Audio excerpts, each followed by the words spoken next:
পড়াশোনায় মন দাও। এখানে আসার দরকার কি?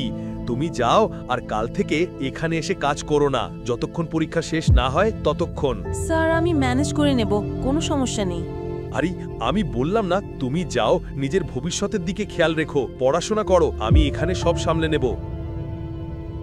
যশপাল বুঝতে পারছিল যে শ্রুতির পরীক্ষা সামনেই ছিল এবং ওকে তার পড়াশোনায় সময় দিতে হতো। আর এই সময় আরও কাস্টমার এলো এবং তারা দুজন নিজ নিজ কাজে ব্যস্ত হয়ে পড়ল। ৫-৬ জন স্বাস্থ্যবান লোক একসাথে চৌমাথায় ঢুকে পড়ল। এরা সবাই এই এলাকার দোকানদারদের থেকে হপ্তা আদায় করছিল। ফাইজান, হপ্তা দিতে ভুলে গেছিস তুই? মার খেতে ইচ্ছে করছে তোর? জানোয়ার সব, আবার তামাশা করতে চলে এলো।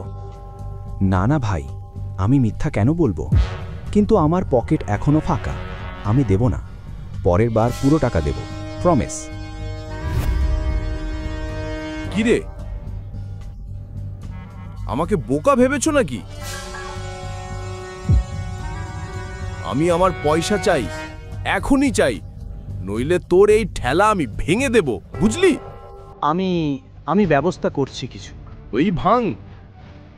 কবে থেকে বলছিস করব করব, কবে করবি? অনেকবার বেড়েছে এদের।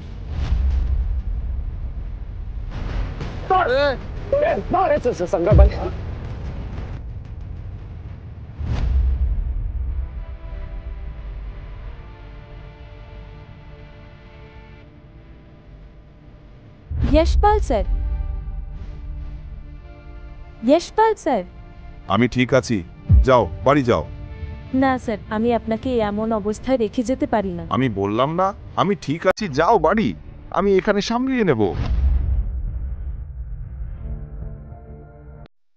তুই কি নিজের জায়গা ভুলে গেছিস? তুই নিজেকে কি মনে করিস? তোর দোকান ভাঙতে হবে মনে হচ্ছে।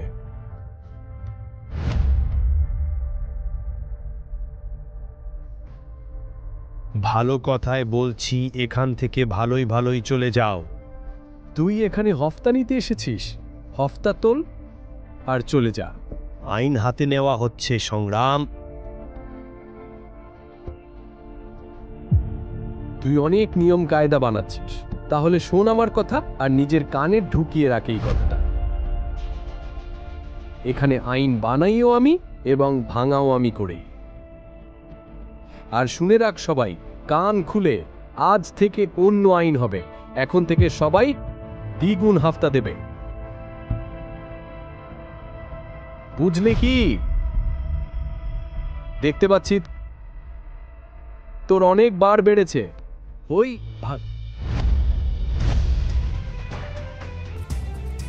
শ্রুতি, শ্রুতি এখান থেকে পালা, শ্রুতি এখান থেকে পালাও।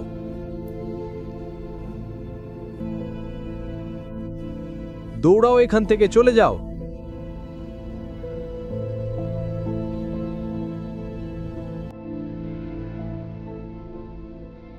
সংগ্রাম, আমি বলছি ওকে ছেড়ে দে, না হলে চৌপাটিতে তোর একটা সিঙ্গেল পিসও পাওয়া যাবে না, বুঝলি? ছেড়ে দেব, নে, ছেড়ে দিলাম। তুই আমাকে একটুকু টুকরো করে পাঠাবি, আমাকে সংগ্রামকে একটুকু টুকরো করে পাঠাবি তুই। সংগ্রাম, সংগ্রাম, আমি হাত জোড় করছি, আমি ক্ষমা চাইছি, সবার কাছে ক্ষমা চাইছি, আমি ক্ষমা চাইছি।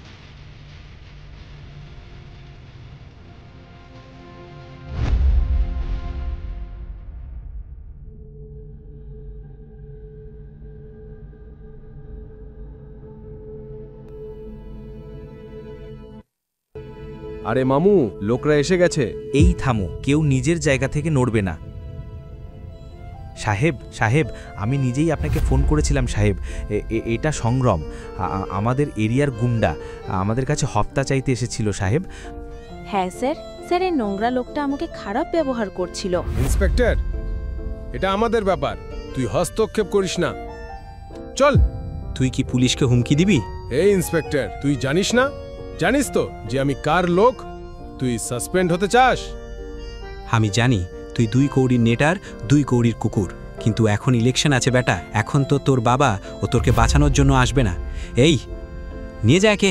এটা ভুল করছিস তুই, অনেক বড় ভুল করছিস। দেখবো তো তোর কি হয়। অভিযোগকে দিয়েছিল।